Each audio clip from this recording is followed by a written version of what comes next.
Okay, moving on to item number 24, and that is Diana Langley. Good evening, Mayor and Council. A lot of action stuff here. There is, yes.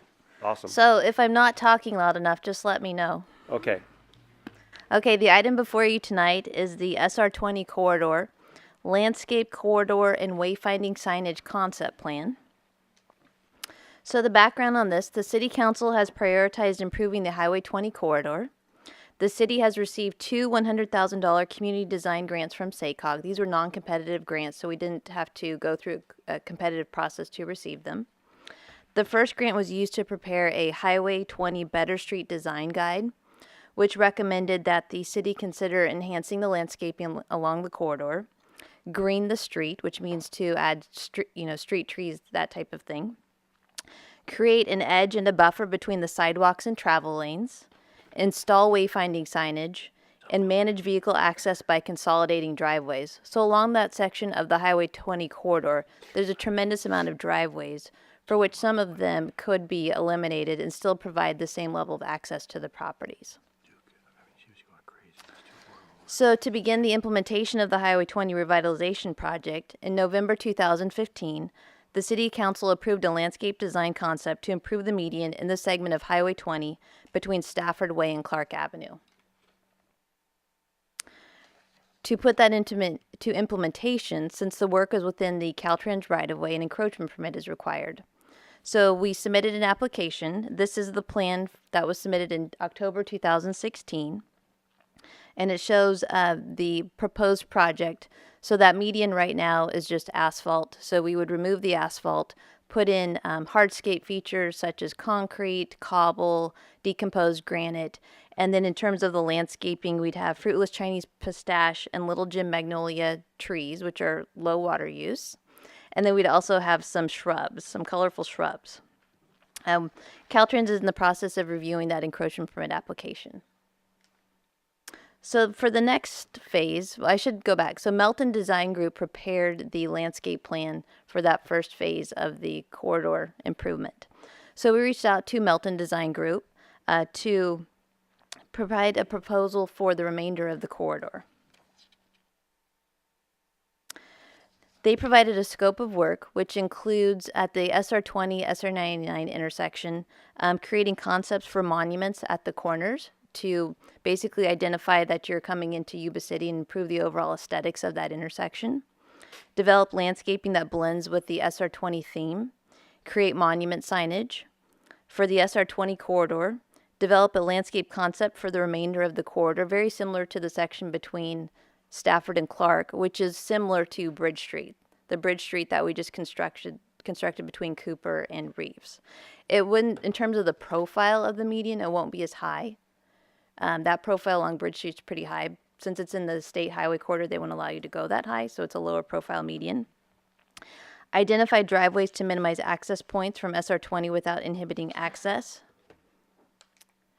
And then for wayfinding signage, creating consistent signage and wayfinding system for implementation throughout the city. Lay out potential signage locations. Establish links to the city's bicycle network. And reinforce the city's identity and brand. So, wayfinding signage, what does that really mean? Here's just a couple samples, but it's a way for travelers as they're on the state highways, main arterials, to learn more about our community in terms of assets within the community, whether it's Gaucher Aquatic Park, the library, Pluma Street downtown, City Hall, the police station. It allows people to identify where certain locations are throughout the city. When we integrate it with the bike network, it allows bicyclists to know, what's the preferred route to get around town utilizing the bike network. So the item before you tonight is to award a professional services agreement to Melton Design Group for the preparation of a landscape corridor and wayfinding signage concept plan in the amount of $84,700 plus $10,000 contingency, with the finding that is in the best interest of the city. And with that, I'd be happy to answer any questions. Any questions for Diana at this time? Okay, go ahead. Diana, on the 9920 interchange, or that intersection, the work that we're going to do in the future, will that still be there when some years from now, when they decide to do the interchange? They're not going to tear out what we did, are they? It would likely, the monuments would not remain, but they could be placed elsewhere in the community, Okay, thank you. or they could be relocated within the project. Okay, thank you.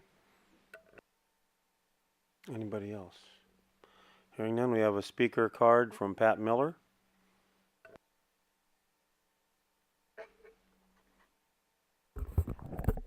Pat Miller, and I don't think these microphones are working at all tonight. Good luck on the interchange. And the question I have, Diana, is who will eventually maintain the landscaping along Highway 20, Calusa Avenue, since it is a state highway? The city's proposing the landscaping, so will the city maintain it or will Caltrans maintain it? And I think I asked that question before. Yeah. So that's a great question. Caltrans will require that the city enter into a maintenance agreement to maintain the landscaping. If you look at the recent maintenance work that took place along the corridor, that was a joint effort between the city and county, or the city and Caltrans. Caltrans provided the traffic control, but the city did all of the cleanup. We're proposing in the maintenance agreement something similar, where Caltrans provide the traffic control, which is a good portion of the cost, and then the city would do the maintenance. And so this would require a maintenance agreement, but in order to enhance the community, that is what Caltrans will require when you're enhancing the landscaping. The other thing with this landscape design, with the hardscape, the shrubs that are selected, the trees, they are low water use and they're intended to be low maintenance as well. So you're not having to go out on a frequent basis to do the maintenance work. Thank you. Any other questions, comments now? My comments are through the mayor, directly related to the lack of maintenance by Caltrans. Yuba City is the neglected stepchild of District 3 Caltrans maintenance along this corridor, as we have struggled repeatedly to be able to get Caltrans to enter into any agreements to come in, maintain it. And some of those agreements, even with the private sector currently on the west side of town, need to be refreshed and enforced to make sure that those property owners from prior agreements are maintaining the right of way. Those that are in a hard contract currently, that they're doing a great job. The car dealerships are doing a fantastic job to enhance those. The agreement between Caltrans and Givicki in that property is a fantastic partnership. So we just need to move into the 21st century, take the responsibility. If the state won't do it because they don't have the funding, it's on us as a city to make sure we have a corridor that is beautified, that looks good, that is welcoming, that has all of the other components to it other than what looks like a big patch of asphalt with dead shrubs in the center. All I'll say is ditto on that one. Sorry. It's disgusting what Caltrans is allowed to occur. And they're refusing to do anything. So we have to step in, and that's an unfortunate thing. With that, seeing no more. Oh yes, go ahead. A third ditto on that as well.